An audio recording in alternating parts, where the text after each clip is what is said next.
اگر تو آپ ہانٹیڈ سٹوریز پسند کرتے ہیں تو آپ بالکل صحیح ویڈیو پہ آئے ہیں، کیونکہ آج میں آپ کو وہ سٹوری سنانے والا ہوں جس کو سن کے آپ کے رونگٹے کھڑے ہو جائیں گے۔ دوستو، واقعی میں یہ سچ میں بہت ہی ہانٹیڈ سٹوری ہے۔ اگر آپ اکیلے ہیں تو آپ سے ریکویسٹ ہے کہ یہ ویڈیو مت دیکھیے، اگر دیکھیں تو لائٹس آن کر کے دیکھیے گا۔ السلام علیکم and hello everyone, welcome to our YouTube channel haunted hour with Sameer.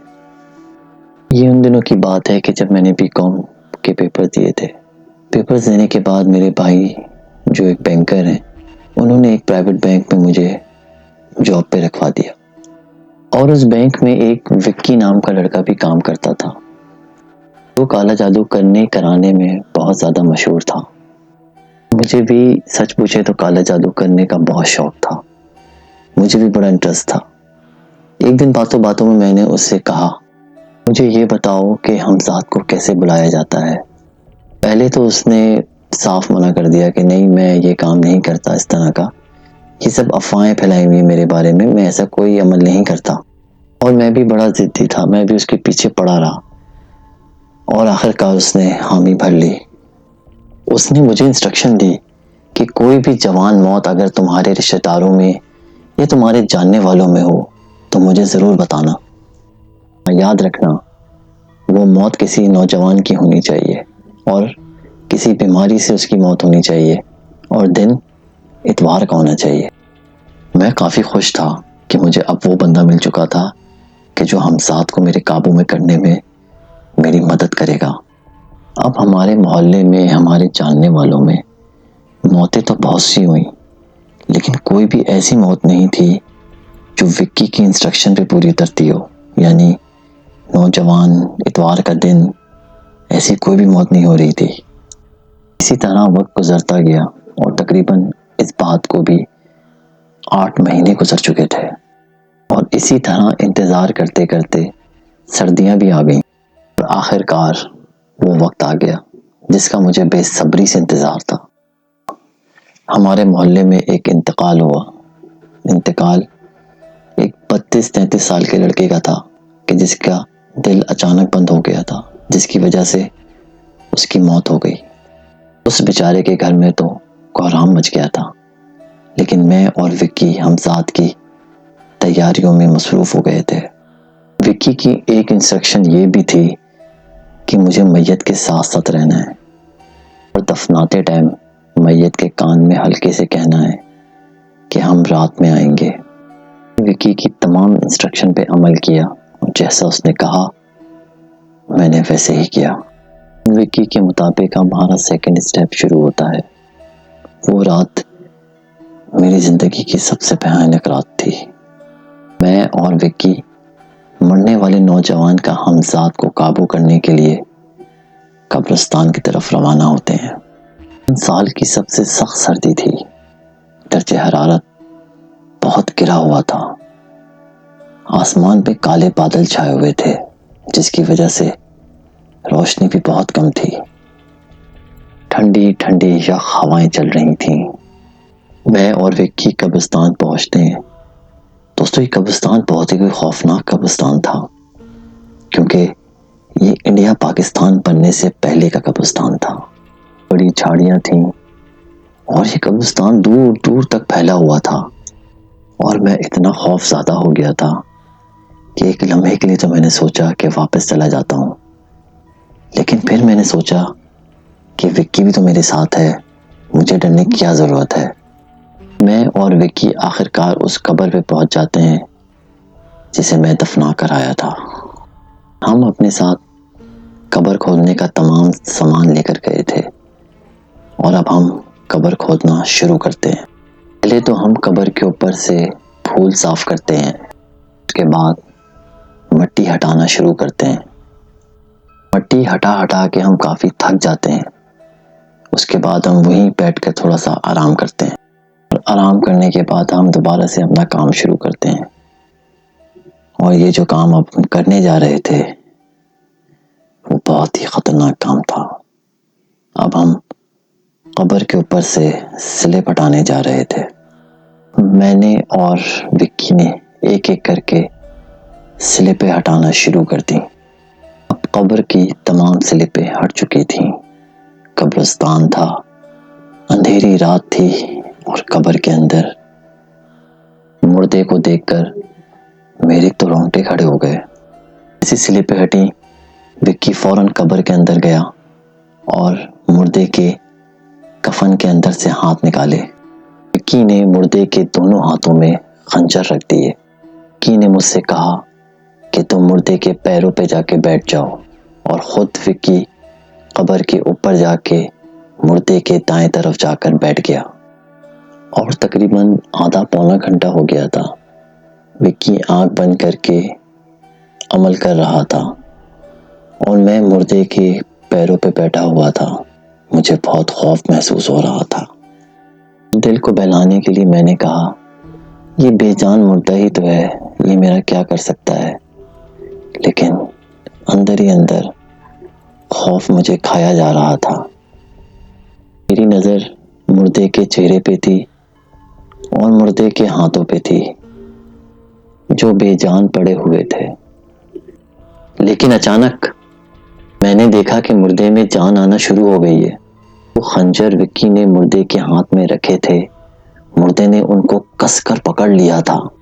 یہ خوفناک منظر دیکھ کر میں نے قبر سے باہر چھلانگ لگائی اور بھاگنے لگا، اور پھر ایک دم سے میں نے دیکھا کہ وکی کی چیخنے کی آوازیں آ رہی ہیں، کیونکہ اس مردے نے وکی کو مار دیا تھا۔ اب وہ مردہ خنجر لے کے میرے پیچھے بھاگ رہا تھا۔ اس دن میں اتنا تیز بھاگا، ایسا لگ رہا تھا کہ جیسے میرے اندر کسی نے کرنٹ بھر دیا ہو۔ اور بھاگتے ہی بھاگتے مجھے دور سے ایک مسجد نظر آئی۔ میں قبریں پھلانگتا ہوا اس مسجد تک پہنچ گیا، اور مسجد کے اندر پہنچ کے مسجد کے سارے دروازے بند کر دیے اور دعائیں پڑھنے لگا۔ پھر مجھے ایسا لگا کہ میرا نام لے کے کوئی مجھے باہر آوازیں دے رہا ہے۔ میں نے دیکھا تو وہ منظر واقعی ہولناک تھا۔ وہ مردہ باہر کھڑے ہو کے مجھے آوازیں دے رہا تھا اور مجھ سے کہہ رہا تھا کہ میں تمہارا غلام بن چکا ہوں اور میں نے ایک جان بھی لے لی ہے، بتاؤ اب میں کیا کروں؟ منظر دیکھ کر میں بہت خوفزدہ ہو گیا تھا۔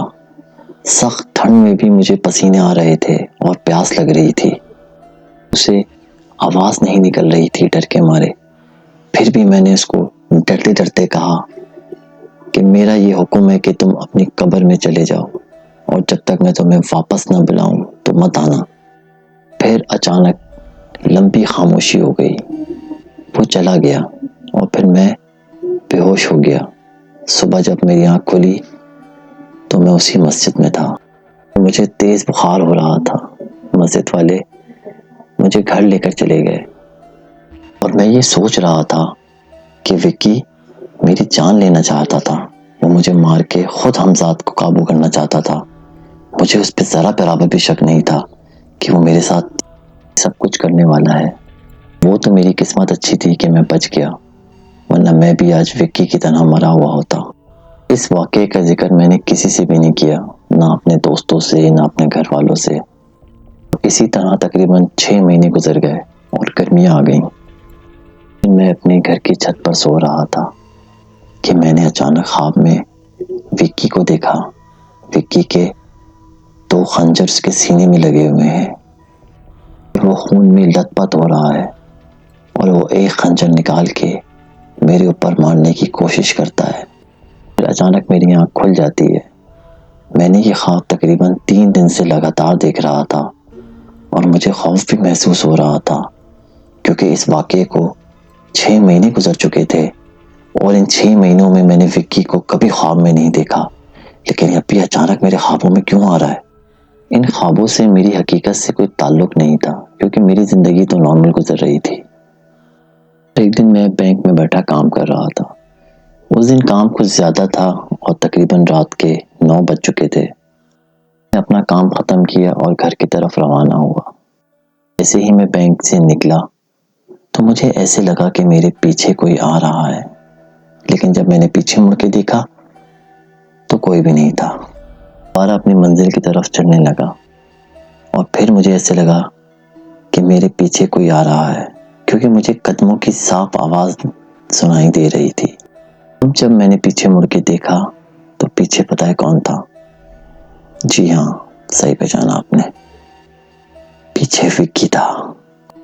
وکی جو خون میں لت پت ہو رہا تھا، اس کی آنکھیں پیلی ہو رہی تھیں اور سینے پہ 2 خنجر گڑے ہوئے تھے۔ 2 خنجروں میں سے اس نے ایک خنجر نکالا اور میری طرف پھینکا۔ مجھے ایسا لگا کہ کسی نے مجھے دھکا دیا ہے اور میں اس خنجروں سے بچ گیا۔ میں نہیں جانتا وہ کون سی طاقت تھی کہ جس نے اس دن مجھے بچایا۔ بہرحال اس واقعے کے بعد میں کافی ڈر گیا تھا۔ میں دوبارہ بینک چلا گیا اور چوکیدار کے ساتھ ہی سو گیا۔ صبح جب میں اٹھا تو میں نے اپنے کزن کو سارے واقعے کے بارے میں بتایا۔ اس نے کہا گھبرانے کی کوئی بات نہیں ہے، ایک صاحب علم ہیں جو میرے اچھے دوست ہیں، وہ تمہاری ضرور مدد کریں گے۔ پھر ان کے پاس چلے گئے اور ان کو سارے واقعے کے بارے میں بتایا۔ انہوں نے کہا کہ وکی تم پہ دوبارہ حملہ کرے گا، لیکن وہ حملہ تم پہ رات پہ کرے گا، صبح میں وہ تمہارا کچھ نہیں کر سکتا۔ تک یہ معاملہ حل نہیں ہو جاتا تم رات میں گھر سے باہر نہیں نکلنا، میں اپنی پڑھائی جاری رکھوں گا۔ اور پھر ایک دن اچانک بہت ہی بھیانک خبر آئی، ایسی خبر کہ جس نے میرے رونگٹے کھڑے کر دیے۔ خبر یہ تھی کہ وہ جو صاحب علم تھے ان کی اچانک موت ہو گئی۔ وہ موت کیسے ہوئی یہ کوئی بھی نہیں جانتا۔ وہ کمرے میں بند کچھ عمل کر رہے تھے۔ وہ عمل شاید میرا ہی عمل تھا، شاید وکی ان کے اوپر حاوی آ گیا تھا کہ جس کی وجہ سے ان کا انتقال ہو گیا۔ میں کافی پریشان ہو گیا تھا، مجھے اب اپنی فکر لگ گئی تھی کہ میرا کیا ہوگا۔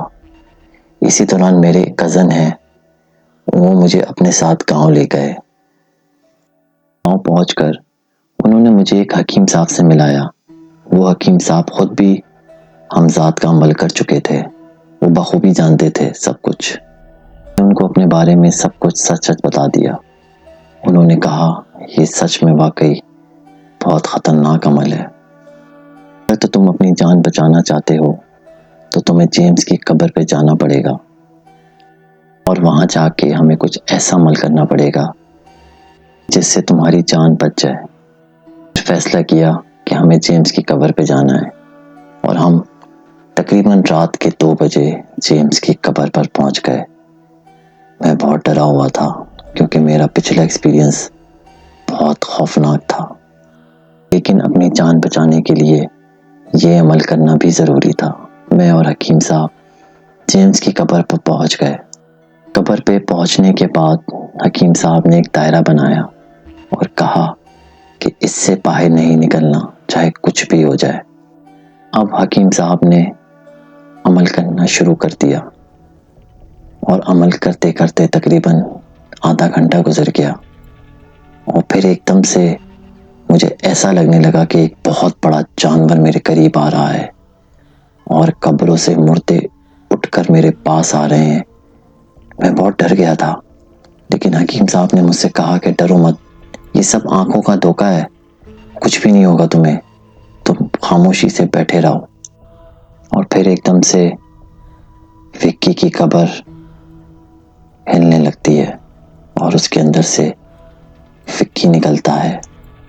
حکیم صاحب کہتے ہیں کہ تم اس بچے کی جان چھوڑ دو، اس نے تمہارا کیا بگاڑا ہے، بلکہ تم ہی تو اس کو لے کے گئے تھے، بلکہ تم تو اس کو مارنے کے لیے لے گئے تھے، لیکن خدا کی طرف سے ایسا کرنا ہوا کہ تمہیں موت آ گئی۔ اب تم اس کا پیچھا چھوڑ دو اور خود بھی سکون سے رہو۔